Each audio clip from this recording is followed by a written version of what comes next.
Hello student, आप सभी का फिर से स्वागत है लर्न टीच बाय मनीष में।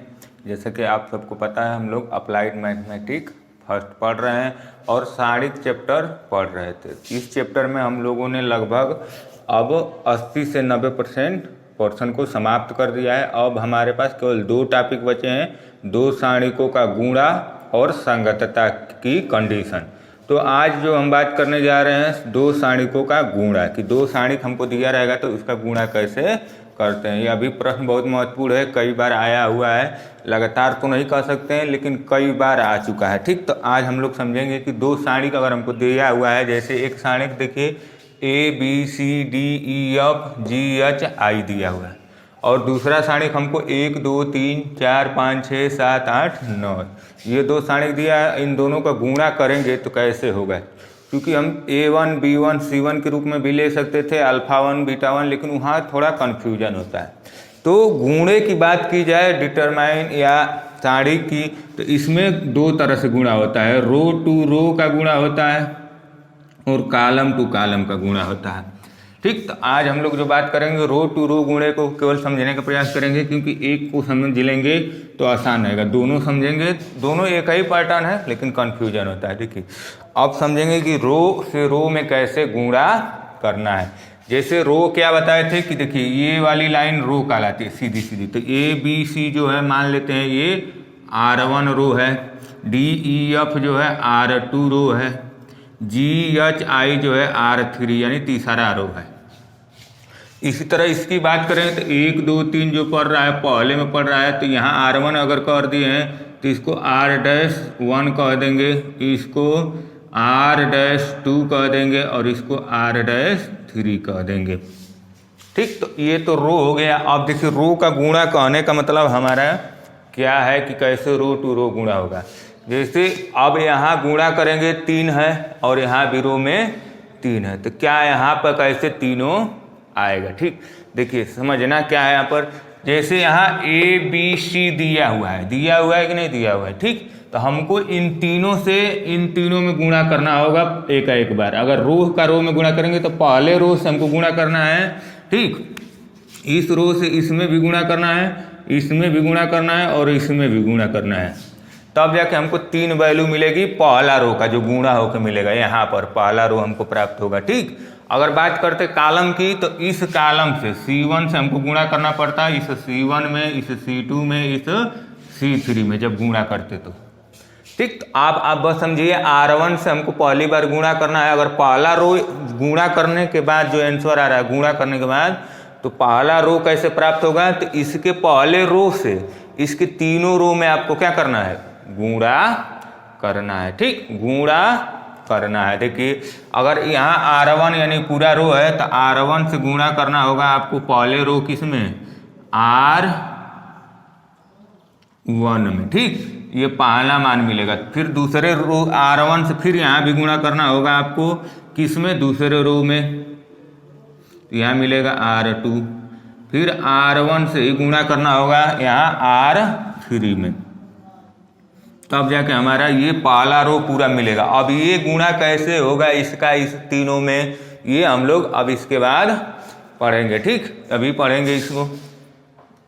ठीक, तो हम लोग अब इसको समझेंगे। पहले इस कॉन्सेप्ट को समझ लिए हम लोग कि क्या करना है हमको। पहला रो प्राप्त करने के लिए आपको क्या करना है, 3 रो तो प्राप्त होगा, 1 2 3। पहला रो कैसे हमको मिलेगा, तो पहला रो जो ये पहले है इसके रो को ले लेना है और तीनों के रो में एक बार क्या कर देना है, गुणा कर देना है, पहला रो मिल जाएगा। बात करेंगे दूसरे रो की, तो दूसरे रो की जब बात करना शुरू करेंगे हम लोग, तो दूसरे रो में हमारा देखिए D है, E है और F है। तो ये R2 को आपको अब तीनों में गुणा कर देना है, इसमें, फिर दूसरे में और तीसरे में।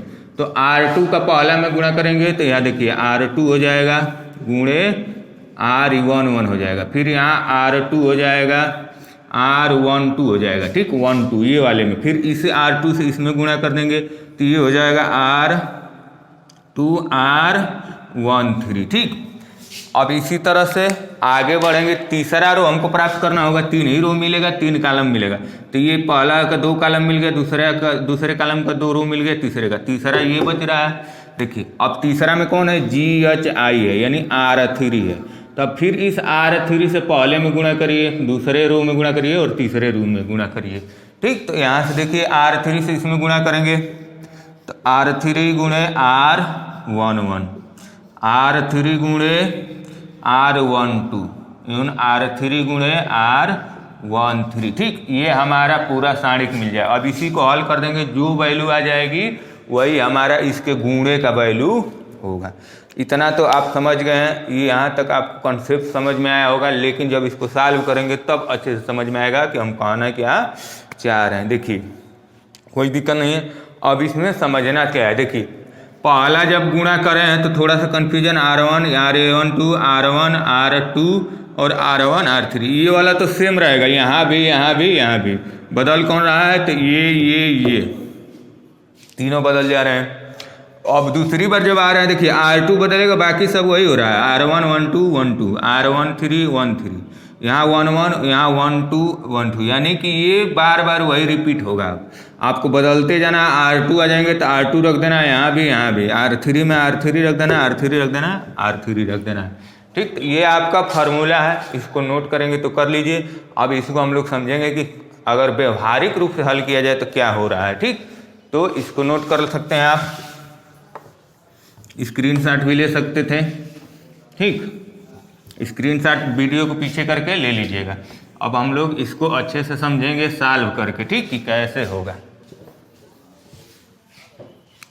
तो हमको पता है ये R1 है, ये R2 है और ये R3 है, और यहाँ R1 dash R2 dash R3 dash. अब इसको हम गुणा करेंगे तो कैसे गुणा करेंगे, देखिए गुणा जब भी करेंगे जो एलिमेंट जिस कॉलम का है उसी कॉलम के साथ गुणा होगा। ये नहीं कि C1 वाले एलिमेंट C3 में गुणा कर देंगे, नहीं, इस बात को आपको ध्यान रखना है, इंपॉर्टेंट बात। जैसे A जो है किस कॉलम में है, C1 C2 C3। ठीक, A जो है C1 में है तो इसके R1 से जब गुणा करेंगे तो इसी में गुणा करेंगे। तो देखिए यहाँ हो जाएगा A गुणे यहाँ का 1 प्लस लगा दीजिएगा, फिर B से गुणा करेंगे तो B गुणे यहाँ कौन है 2, तो 2 से गुणा, धन C गुणे यहाँ तीसरे पे कौन है 3। ये हो गया पहला गुणा किसका, तो R1 का गुणा किए हैं R11 में। जो हम फार्मूला इससे पहले बताए हैं, R गुणे R11 कितना छोटा दिख रहा था, वो इतना बड़ा होगा। ठीक, इस वाले का पहले लाइन के इस पहले वाले में गुणा करना है, दूसरे वाले को दूसरे में गुणा करना है, तीसरे वाले को तीसरे में, और तीनों को जोड़ देना है। ये पहला हो गया। अब दूसरा यहाँ पर आए थे तो R1 का ही गुणा कर रहे थे, इसी रो का गुणा करना है, लेकिन दूसरे वाले में गुणे R12 करना है। तो R1 का पहला क्या है, A है, तो A यहाँ का पहला दूसरे रो में कौन आ रहा है 1, इसको जोड़ दीजिए, यहाँ से B लीजिए, फिर यहाँ गुणे 5 कर दीजिए, फिर यहाँ C है तो C लीजिए तीसरे कॉलम में, और यहाँ तीसरा कॉलम कौन है 6। ये हो गया R1 का गुणा दूसरे रो में। यहाँ पहले रो का गुणा किस में, दूसरे रो में। जब भी गुणा करेंगे तो कॉलम का ध्यान रखना है, जिस कॉलम का यहाँ है उसी कॉलम वाले में गुणा करना है, बाकी सब जोड़ते चले जाना। अब तीसरे में जाएंगे, यहाँ तीसरे में तो तीसरे वाले से गुणा करना है, इस वाले में। तो अब इस का गुणा करेंगे, A तो A है, अब यहाँ 7, धन A के बाद B होगा गुणे 8, धन C होगा गुणे 9। ये आपका R1 था, A B C किससे में गुणा किए हैं, तो R13 में हम गुणा किए हैं। तो पहला रो हमको मिल गया। पहला रो किस तरह से मिल रहा है, तो इसके पहले रो से इसके तीनों रो में एक एक बार क्या करना है, गुणा कर देना है। पहले में गुणा करेंगे तो पहला कॉलम मिलेगा, दूसरे में गुणा करेंगे दूसरा कॉलम, तीसरे में गुणा करेंगे तीसरा कॉलम मिल जाएगा। इसी प्रकार अब नीचे आएंगे, हमको अब दूसरा निकालना है, दूसरा रो। तो दूसरा रो निकालने के लिए दूसरे रो से गुणा करना है तीनों में। तो पहले इसमें गुणा करेंगे, तो यहाँ D है तो D गुणे किस में गुणा करेंगे 1, क्योंकि ये पहला पड़ता था 1, धन अब यहाँ E है तो E से गुणा करेंगे, किस में गुणा करेंगे तो 2 में, धन तीसरा क्या है F में किसे गुणा करेंगे 3 में, क्योंकि तीसरे कॉलम में। तो ये हो गया आपका R2 गुणे R11। हमने इस R2 रो का इस दूसरे रो का गुणा किस वाले रो में कर दिए हैं, पहले में। अब इस दूसरे रो का अब किस में गुणा करना है, दूसरे वाले में, यानी R2 का गुणा करना है R12 में। ठीक, तो अब देखिए यहाँ डी है तो डी, और यहाँ पर क्या है ए, ये 1 नहीं 4 था, ठीक, इसको 4 बना लीजिए, तो यहाँ गुणे 4। फिर अब दूसरा क्या है, तो ई है, ई का गुणा किस में करना होगा, 5 में। धन यहाँ यप है तो यप का गुणा किस में करेंगे, 6 में। ये हो गया आपका दूसरा कॉलम का, दूसरे रो का दूसरा कॉलम, ठीक, समझ रहे हैं। यहाँ तक कोई दिक्कत परेशानी नहीं होनी चाहिए। अब हम फिर इसी यफ से इसी रो का जो है यफ नहीं, इसी रो का तीसरा निकालना है, तो इसी रो से अब किस में गुणा करना होगा, तीसरे वाले रो में, तीसरा कॉलम निकालने के लिए। तो डी से गुणा करेंगे हम लोग 7 में, धन कर देंगे, डी के बाद ई से गुणा करेंगे 8 में, धन यफ का गुणा करेंगे हम लोग 9 में, ठीक। अब ये हो गया R3 गुणे R13। देखिए आपको कुछ भी नहीं करना है, अगर केवल एक लाइन निकालना सीख गए तो सब सीख गए हैं। देखिए अब बता रहे हैं कैसे सीख गए हैं, ध्यान से देखिए। यहाँ A है 1 है, B है 2 है, C है 3 है। देखिए यहाँ भी 1 है तो 1 है, 2 है तो 2 है, 3 है तो 3 है। हम यहाँ ABC किए हैं तो ये ABC यहाँ था ABC, यहाँ DEF किए हैं तो यहाँ DEF है। और इसी पैटर्न पर चलें, जैसे ABC पहले में मिल गया, दूसरे में DEF मिल गया, DEF, तीसरे में क्या मिलेगा, GHI, और गुणा तो सेम ही हो रहा है, यहाँ भी 1 से यहाँ भी 1 से यहाँ से। तो देखिए यहाँ क्या करेंगे, G गुणे 1 धन G के बाद H गुणे 2, GH के बाद I गुणे 3।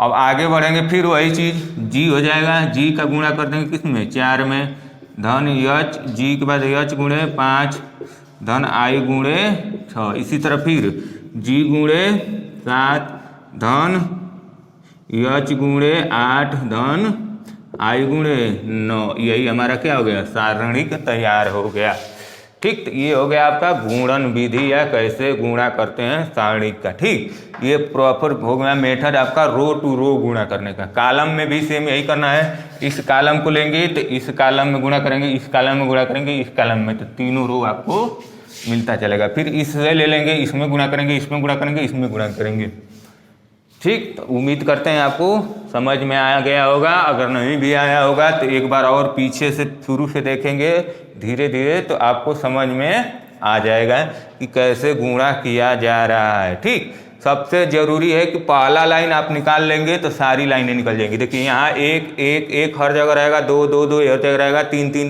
हर जगह रहेगा। अब ABCDEF क्या है, यही वाला हर जगह मिलेगा, ये फिर यहाँ भी वही, फिर वहाँ भी वही, उसी को क्या करना है, रखते चले जाना है।